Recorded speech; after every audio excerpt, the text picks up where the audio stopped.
Halo, assalamualaikum. Bertemu kembali di channel YouTube Novel Ilyas Wan. Terima kasih buat teman-teman yang sudah subscribe channel. Yang belum subscribe, mohon di-subscribe agar channel Novel Ilyas Wan semakin berkembang, dan aktifkan loncengnya juga agar dapat notifikasi setiap up bab baru. Kita lanjutkan novelnya Ketika Istri Berhenti Peduli, part 65. Ketika Istri Berhenti Peduli, part 65. Pov Naya. Aku melirik jam di dinding. Sudah jam 9 malam. Siapa yang bertemu semalam ini? Karena penasaran, aku pun bangkit dari duduk dan berjalan menyusul Mas Arman yang sudah duluan keluar. Saat tiba di ambang pintu, aku terkejut melihat siapa tamu yang datang. Dia memeluk Mas Arman kuat sambil menangis. "Ibu," lirihku pelan. Di teras ibu sedang memeluk Mas Arman dengan kuat sambil menangis. Entah apa yang membuat ibu bisa datang kemari dan menemui kami. Padahal dia sendiri yang mengatakan jika kami bukan lagi keluarganya. Dia sendiri yang memutuskan tali persaudaraan. Bahkan kemarin ketika aku dan Mas Arman terakhir kali datang ke sana, ibu mengusir kami.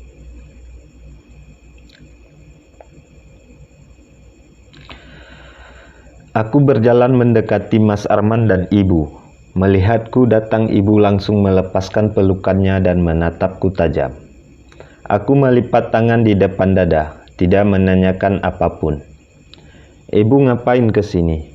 tanya Mas Arman pada ibu yang masih sesenggukan.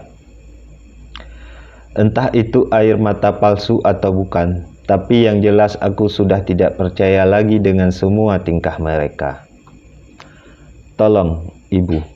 Arman, "Tolong, Ibu," lirih ibu dengan nada gemetar.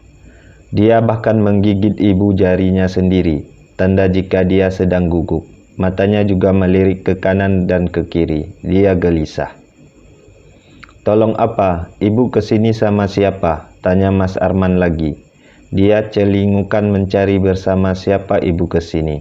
Aku hanya diam memperhatikan mereka berdua. "Permisi Mbak Naya," sapa beberapa santri yang lewat di depan rumah. "Ini malam minggu, pasti mereka habis dari musala utama. Karena setiap malam minggu biasanya mereka akan mengadakan acara muhazarah, di mana mereka satu persatu mendapatkan giliran untuk berpidato di depan. Itu dibuat sebagai latihan agar mereka lebih berani tampil di depan." "Iya," jawabku membalas sapa mereka. Aku melihat beberapa santri lagi di belakang. Tidak enak rasanya jika mereka melihat kami nanti bertengkar di sini. Lebih baik aku ajak ibu dan Mas Arman masuk dulu. Kami bicarakan di dalam saja tanpa harus diketahui oleh orang lain. "Mas, kita bicara di dalam aja," ajakku pada Mas Arman. Kemudian berjalan masuk ke dalam rumah.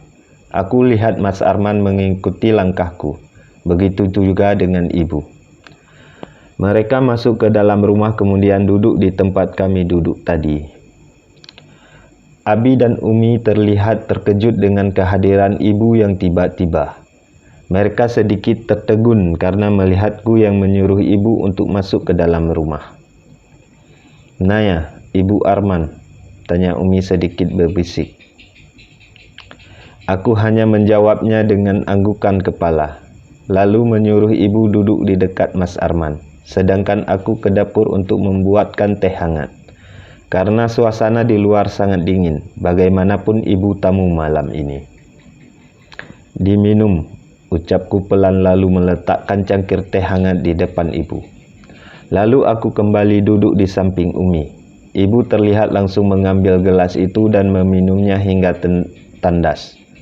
Padahal itu sedikit panas. Aku meringis membayangkannya. "Ada apa ibu kemari?" tanya Mas Arman sesudah hening sejenak. Ibu terlihat kembali menangis hingga membuat kami bingung. "Arman, tolong Lela, dia nggak pulang-pulang sudah beberapa hari. Tapi tadi tiba-tiba ada yang menelpon. Katanya Lela ada di tangan dia. Dan sekarang mereka menahan Lela." Jelas ibu yang masih membuatku tidak mengerti. "Lela ditahan polisi atau siapa? Karena baru tadi siang aku bertemu dengannya di hotel. Bahkan dia masih segar bugar saat berusaha menculikku." "Tenang dulu Bu, jelaskan yang rinci. Aku nggak ngerti," sanggah Mas Arman mewakili pertanyaanku dalam hati. Ibu mencoba menarik nafasnya, lalu menghembuskannya pelan. "Jadi beberapa hari ini Lela tidak pernah pulang." Saat ibu mencoba menelpon, dia malah marah-marah. Katanya dia lagi sibuk kerja. Hari ketiga dia tidak pulang. Ibu coba hubungi lagi, tapi tidak diangkat lagi. Tadi karena perasaan ibu tidak enak, ibu coba hubungi lagi, tapi yang angkat malah seorang wanita. Katanya Lela lagi sama dia, disekap. Bagaimana ini? Tangis ibu pecah saat menceritakan semuanya pada kami. Aku tertegun mendengar penjelasan ibu. Siapa orang yang menyekap Lela? Karena setahuku dia bekerja pada laki-laki yang sudah pantas dipanggil ayah. Bukan hanya aku, Umi dan Abi juga terkejut mendengar penjelasan ibu barusan, sedangkan Mas Arman terlihat lebih santai dari kami semua. "Jadi maksudnya Lela diculik?" tanya Mas Arman yang dibalas anggukan oleh ibu. "Karma itu," celutukku kesal. Teringat kembali bagaimana usaha Lela untuk menculikku. Dia menyuruh orang lain untuk memaksa agar aku ikut dengan mereka. Dia berniat untuk menjualku pada bosnya. Bahkan dia rela berbuat demikian agar mendapatkan uang. "Apa maksud kamu?" bentak ibu menatapku garang. Aku hanya memutar bola mata dengan malas, tidak berubah. "Arman, ajari istri kamu untuk bersikap sopan dengan orang yang lebih tua. Rugi tahu nggak pakai jilbab tapi sikap kamu kayak gitu," cibir ibu mengejekku. "Jangan salahkan jilbab Bu. Aku bukan malaikat, aku manusia biasa. Yang ada batas kesabaran," balasku kesal. "Sudah, jangan ribut di sini. Kalau tidak ada keperluan lagi silakan pergi," ucap Abi lembut. Tapi kata-katanya barusan seperti mengusir ibu dari sini. Aku hanya tersenyum mendengar ucapan Abi barusan. Belum tahu sih bagaimana kalau Abi marah. Anda ngusir saya?" tanya ibu melotot ke arah Abi. Wajahnya yang tadi sendu sekarang berubah garang seperti ingin menerkam. "Iya," jawab Abi pelan. Mas Arman terlihat memijit pelipisnya pelan. Mungkin dia bingung harus berbuat apa. "Anak sama ayah sama saja. Rugi tahu nggak belajar ilmu agama kalau sikap kalian sombong kayak setan," sungut ibu. "Dia bahkan menghina kami sekarang. Apa dia tidak sadar di mana dia sekarang?" "Hei, setan kok teriak setan?" ejek Umi yang membuatku ingin tertawa. Tidak pernah Abi dan Umi berbuat seperti ini pada orang lain. Baru kali ini Umi begini. Pantas memang. "Diam kamu. Anda yang diam. Ini rumah saya. Kalau tidak suka dengan peraturan di rumah ini, silahkan keluar. Sudah cukup Anda membuat anak saya menderita. Sudah cukup saya sabar selama ini," bentak Abi yang membuat kami semua terkejut. "Selama ini saya dan istri selalu mengatakan pada Naya dan Arman agar tetap membantu dan bertanggung jawab pada Anda dan Lela. Tapi nyatanya saya salah. Anda rupanya tidak berubah," lanjut Abi lagi dengan nada yang lebih rendah.